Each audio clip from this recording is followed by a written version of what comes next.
শুকিয়ে পাটি তৈরি ও বিক্রি করে চলে কয়েক হাজার মানুষের জীবন। আর এই গাছের গোড়ায় বছরের নির্দিষ্ট একটি সময় জন্ম নেয় অদ্ভুত একটি খাবার, যা কিনা অনেকের কাছে হোগলা পাতার শিকড় বা গজি নামে পরিচিত। এই শিকড়ের সাদা অংশ ছোট বড় সকলের কাছে বেশ জনপ্রিয় একটি খাবার। আজকের ভিডিওতে দেখব 100 বছরেরও বেশি সময় ধরে প্রচলিত এই খাবারটি কিভাবে সংগ্রহ করে তার সম্পূর্ণ প্রসেস।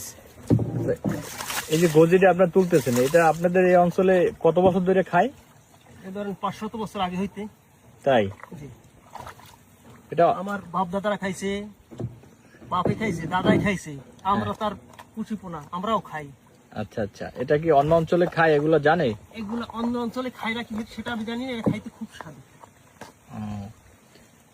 আর এটা আপনার কোনখানে হয় বেশি? কোন চরে বেশি তো?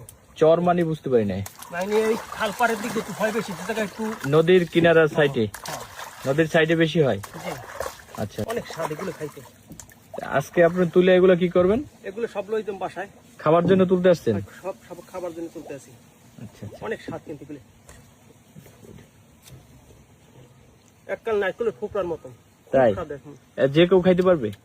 সবাই খাইতে পারবে।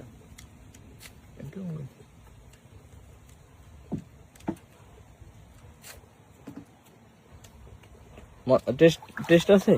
টেস্ট আছে নারকেল ফোকরার মতন, পুরো সবাই খায়। বাচ্চারা খায়? বাচ্চারা ছোট বড় সবাই খায়।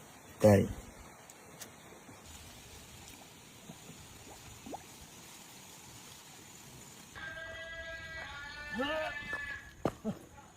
বেশি করতে খান।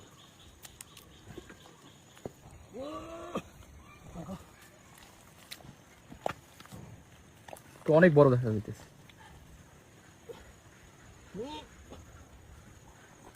ওয়াও, মাল বিশাল, এত বিশাল। বিশাল।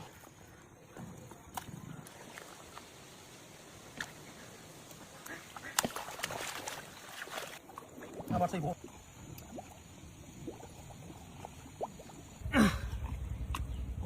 বিশাল। ওয়াও, অনেক বড়। হ্যাঁ,